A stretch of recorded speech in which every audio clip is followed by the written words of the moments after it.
Assalamualaikum warahmatullahi wabarakatuh. Selamat datang di video ini. Sebelumnya perkenalkan, nama Bapak adalah Jamaluddin. Bapak adalah mahasiswa PPL dari Program Studi Pendidikan Sejarah Fakultas Keguruan dan Ilmu Pendidikan Universitas Lambung Mangkurat Banjarmasin. Dan di PPL tahun 2020 ini, Bapak ditempatkan di SMA Negeri 5 Banjarmasin dan tentunya akan mengajar mata pelajaran sejarah. Oke, langsung saja ke videonya.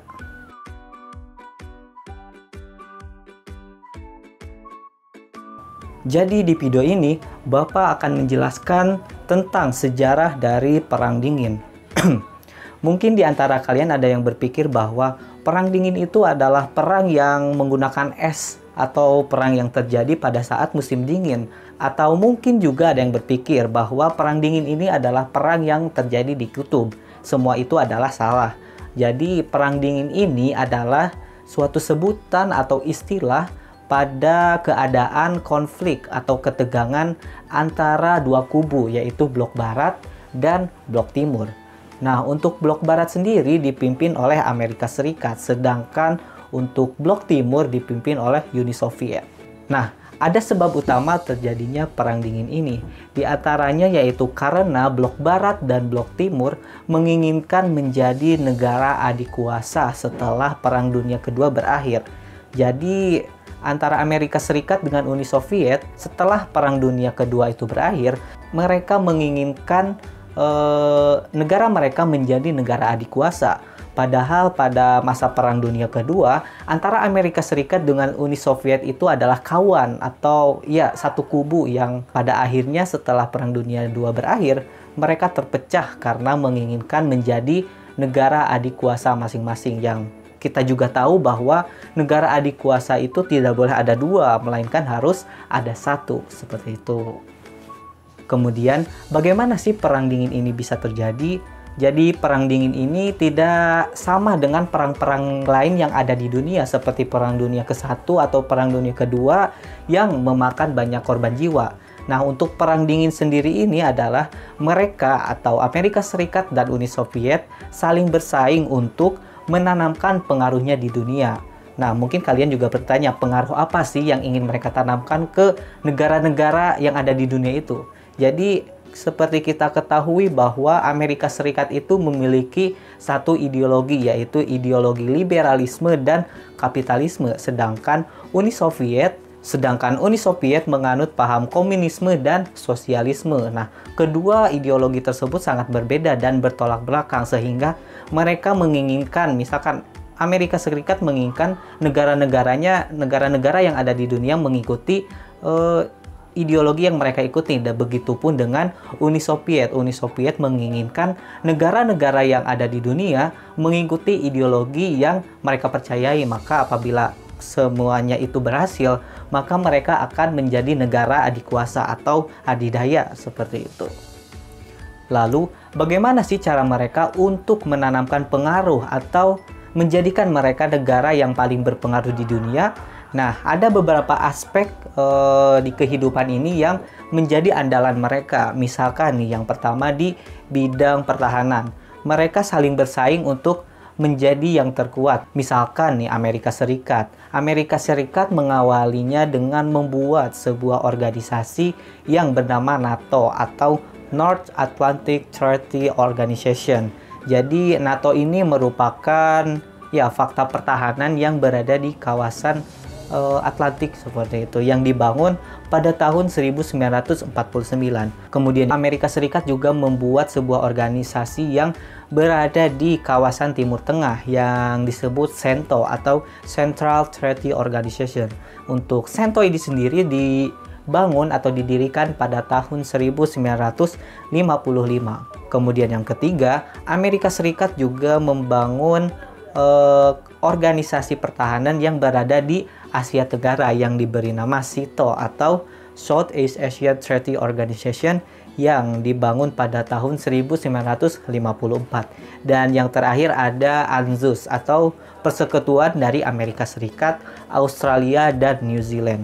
Nah, berikut Nah, kemudian Uni Soviet juga gak mau kalah dari Amerika Serikat. Jika Amerika Serikat tadi membuat 4 organisasi pertahanan, sedangkan Uni Soviet hanya membuat atau membangun satu organisasi pertahanan di dunia, yaitu ada yang namanya Pakta Warsawa. Jadi, Pakta Warsawa ini dibangun pada tahun 1954. Jadi, Pakta Warsawa ini terdiri dari negara-negara yang mendukung Blok Timur atau mendukung Uni Soviet seperti itu.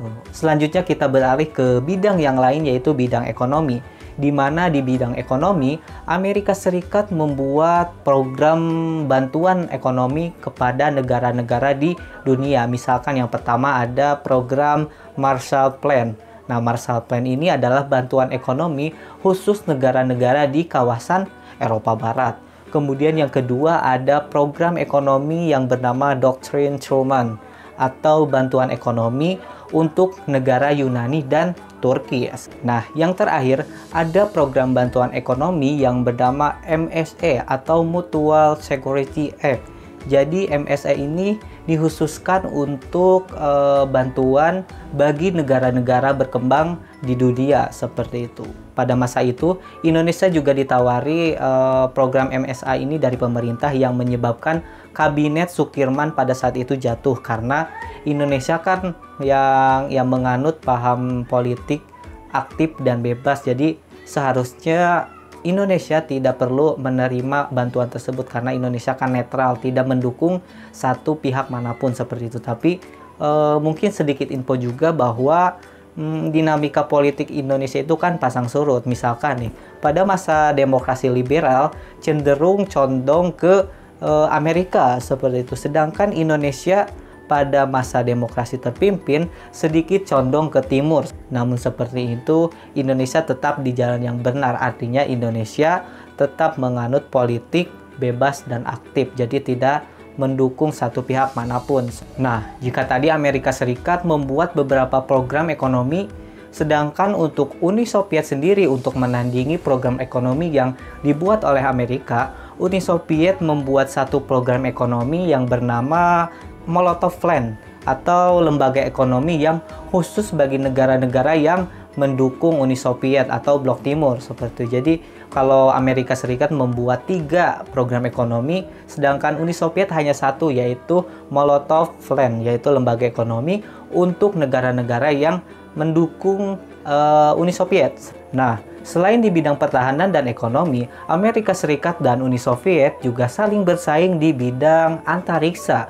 Mereka saling berlomba-lomba untuk menjadi yang terdepan di bidang antariksa. Misalkan nih, mereka melakukan pengiriman perangkat militer ke luar angkasa. Selain itu ada perangkat untuk spionase untuk mereka saling memata-matai seperti itu.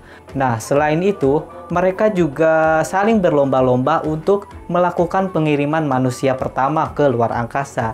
Dan ternyata orang pertama yang berhasil terbang ke luar angkasa adalah warga Uni Soviet yang bernama Yuri Gagarin. Dia berhasil terbang selama 105 menit ke luar angkasa dengan selamat. Persaingan juga terjadi di bidang militer, di mana mereka saling mengembangkan yang namanya senjata rudal dan nuklir. Walaupun kedua senjata tersebut dilarang, namun nyatanya kedua senjata tersebut tetap dikembangkan oleh Amerika Serikat dan Uni Soviet. Nah, selain itu, Amerika Serikat juga melakukan yang namanya intervensi politik atau mencampuri urusan dalam negeri suatu negara. Misalkan pada zaman dahulu, Jerman itu sempat terbagi menjadi 2, yaitu Jerman Barat yang didukung atau dikuasai oleh Amerika Serikat, Inggris dan Perancis, dan Jerman bagian timur didukung oleh Uni Soviet yang kemudian terpecah menjadi 2 seperti itu.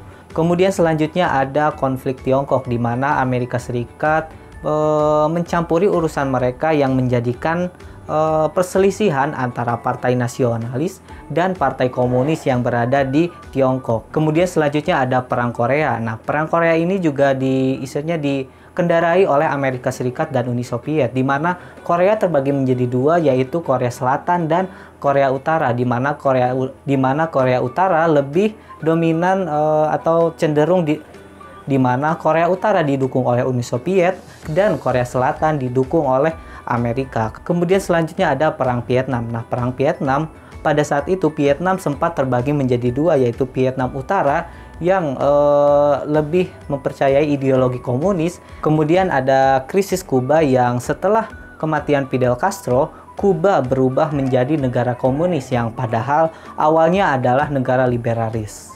Kemudian yang terakhir, untuk melakukan spionase, mereka atau Amerika Serikat dan Uni Soviet membuat sebuah organisasi mata-mata, di mana Amerika Serikat membuat CIA atau Central Intelligence Agency dan Uni Soviet membuat sebuah organisasi yang bernama KGB yang sama-sama berfungsi untuk melakukan spionase. Nah, mungkin itu saja sedikit materi tentang Perang Dingin, dan sampai jumpa di video selanjutnya.